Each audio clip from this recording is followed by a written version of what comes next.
Nuestra columna de cada mañana. Bueno, a las 10:15 de la mañana vamos a presentar al contador Marcos Lucero, director de Finanzas San Luis.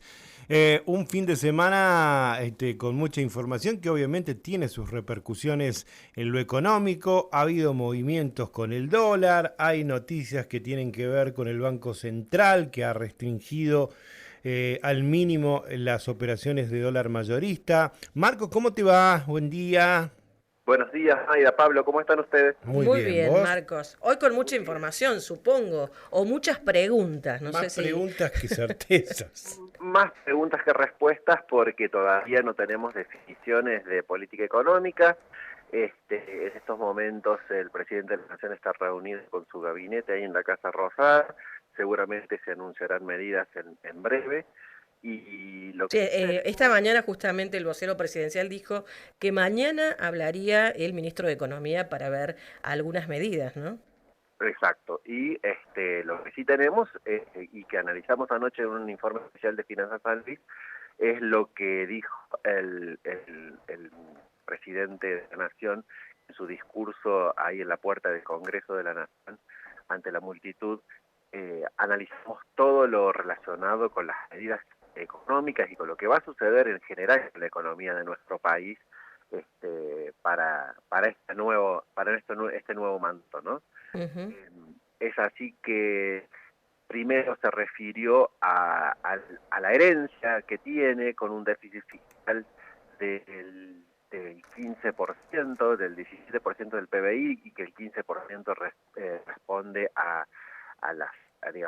los déficits del Tesoro y del Banco Central, por lo que propuso un ajuste fiscal en el sector público nacional del 5% del PBI y limpiar los pasivos remunerados del Banco Central, desactivar la famosa bomba de las LELIC, Ujú. que consumen gran parte, digamos, del presupuesto y lo que explica de mayor emisión monetaria, y que dijo que haber impreso moneda por el 20% del PBI no es gratis y que lo vamos a estar pagando.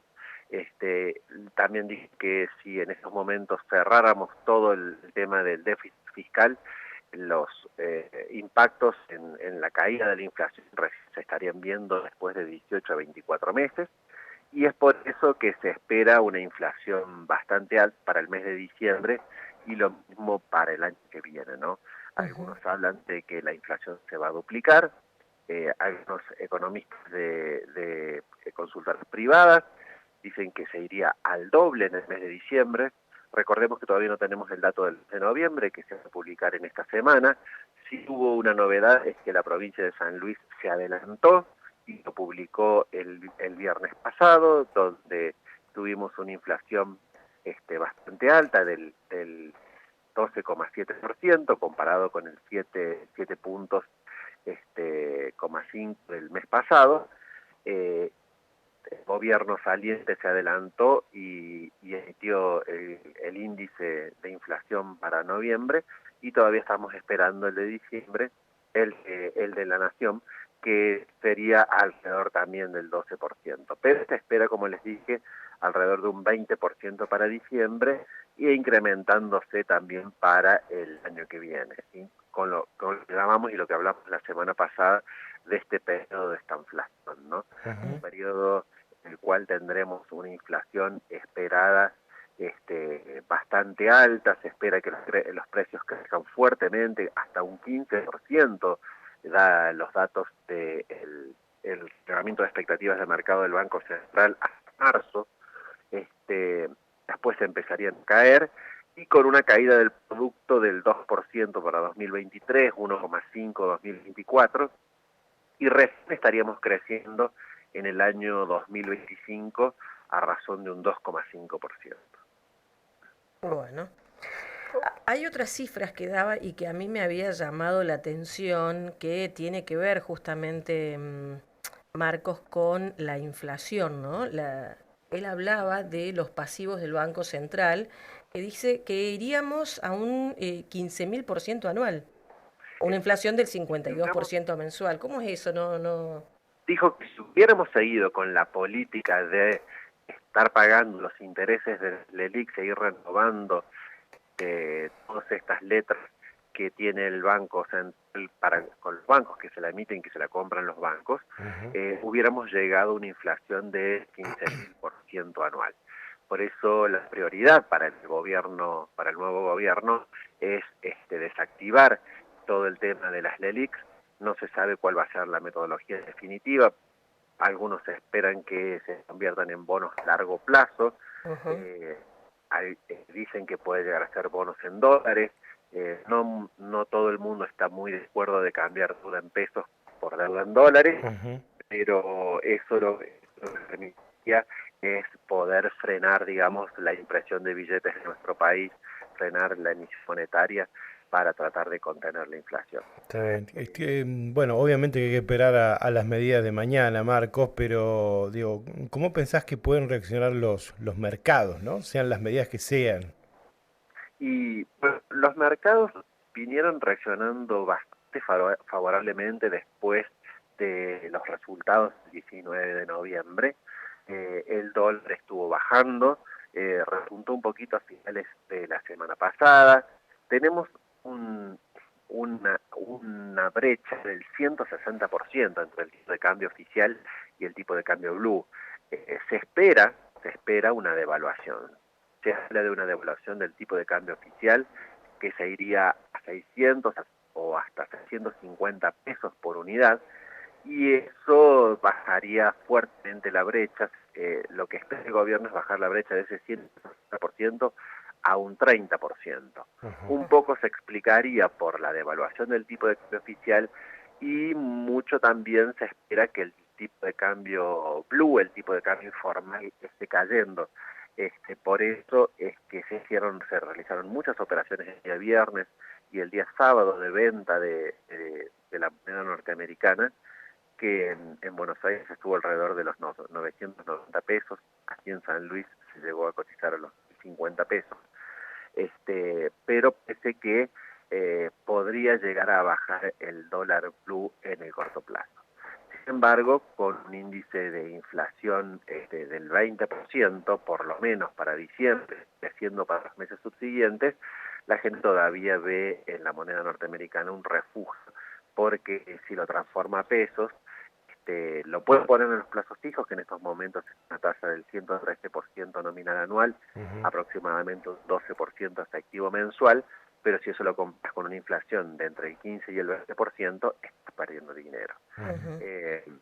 Parece que una de las políticas monetarias a aplicar sería precisamente subir la tasa de interés de los plazos fijos a una efectiva mensual aproximada del 15%, para evitar que la gente se siga yendo al dólar y trate de poner los fondos en plazo fijo, y eso sí, digamos, mantendría un poco el precio de la divisa norteamericana y evitar una brecha mayor, una corrida cambiaria mayor. Pero son todas medidas que, como ustedes dicen, tenemos que esperar al día de mañana a ver qué empieza a poder explicar el gobierno de cuáles van a ser, pero básicamente estaríamos hablando de corrección de precios atrasados, las tarifas de servicios públicos, las prepagas, que llevarían la inflación doble. Un trabajo reciente de una consulta de Buenos Aires explicó que para poder liberar los precios regulados en estos momentos, la nafta tendría que aumentar casi un 50%, la energía, es decir, gas y electricidad, tendría que subir casi un 150%, el transporte público más de un 80% y las prepagas alrededor de un 40%. El gobierno pretende desregular los precios, tendríamos una inflación muy fuerte que afectaría muchísimo el salario real, y teniendo en cuenta también de que hay anuncios sobre gasto público, sobre la reducción del déficit fiscal, y por ejemplo para el sector público era un congelamiento de los salarios para todo el 2024. Entonces, por ejemplo, para las universidades nacionales se explicó que el presupuesto va a ser exactamente el mismo que para el 2023, por lo tanto en la comunidad universitaria no experimentaríamos incrementos salariales para el 2024. Es bastante bastante preocupante, con una inflación que va a seguir corriendo a un ritmo superior al 10% mensual. Eso perjudicaría muchísimo a los salarios de los trabajadores del sector público en general, de las universidades en particular. También eso perjudicaría a los salarios del sector público provincial y municipal, porque sabemos que también hubo un incremento del mínimo no imponible de impuesto a las ganancias. Eso implica menor masa coparticipable. El presidente habló de que los gobiernos provinciales van a tener que salir a financiarse, salir a buscar recursos propios, incrementar los impuestos o endeudarse para si quieren mantener ese nivel de gasto que tienen. Y en San Luis particularmente, el día viernes se dio a conocer el estado de cuentas de la provincia por parte del ministro saliente, donde se observa un déficit estimado para diciembre de 37.600 millones de pesos, algo que es, digamos, bastante preocupante, porque tenemos en cuenta, el mismo informe se explicita que las reservas netas de la provincia, tanto en diferentes títulos, en dólares, en pesos, lo que fuere, o en los depósitos en los distintos bancos, asciende a 53.800.000 pesos aproximadamente. El déficit de diciembre se estaría comiendo el 70% de las reservas si es que no hubiera ingresos regulares, ¿no? Y en estos momentos las reservas de la provincia estarían alcanzando solamente el 69,61% de los sueldos. Claro. Es decir, la situación es preocupante a nivel financiero también en la provincia. El gobernador Poggi ayer también en su discurso de Asunción dijo que van a tomar 3 o 4 días para analizar la situación económico-financiera de la provincia y explicarían cuál es el verdadero resultado de las cuentas públicas provinciales. Esto se espera para el miércoles o jueves de esta semana, y de ahí las medidas a tomar. Entonces tenemos hablando de salarios, un panorama poco promisorio para el sector público, tanto nacional, provincial y municipal, y el presidente de la Nación sí dijo que va a, digamos, tratar de favorecer más el empleo privado, va a tratar de ayudar a que se generen mayores puestos de trabajo y que se recomponga el salario en el sector privado, que es fuente, digamos, de recursos de la economía, porque a partir de aplicarle tributos, aplicarle impuestos al sector privado es que se pueden solventar los gastos del sector público, ¿no? Entonces, por allí vendría la mano, entonces tendríamos un año bastante complicado en cuestiones de salario real en general para todos, porque estarían un poco congelados y con una inflación creciente. Bueno, completísimo todo, Marcos. Obviamente ya adelantaste uno de los temas de lo que ha sido la columna o todos los artículos del domingo de Finanzas San Luis, pero hay más para seguir leyendo, ¿no? A pesar de estas incertidumbres. Hay más, estaremos atentos. Esta semana va a ser bastante movidita, van a darse los principales lineamientos de política económica, tanto a nivel provincial como nacional, así que estaremos muy atentos y cualquier novedad la estaremos informando a través de nuestras redes y seguramente un análisis más exhaustivo que este fin de semana estará a cargo del licenciado Gabriel López de la Universidad Nacional de San Luis, también docente de FASEGIS, así que esperamos a ver cuáles son las medidas, esperemos que sean para beneficio para todos.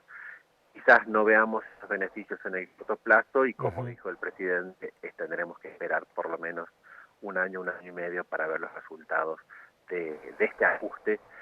Me llamó la atención, repitió 4 veces la palabra ajuste en el discurso de ayer. Y lo aplaudieron. Lo sorprendente es que la gente lo aplaudía, digamos. Se está viendo que hay ciertas políticas buenas para el corto plazo, pero no para el largo, y por ahí lo que la gente votó, él mismo lo dijo, lo que la gente votó es un ajuste en el corto plazo para poder tratar de crecer en el largo. Marcos, muchísimas gracias, buena semana. Muy buena semana para ustedes, chicos. Bueno, un abrazo grande. La semana que viene. Gracias. El contador Marcos Lucero, director de Finanzas San Luis. 10:29, señora. Escribinos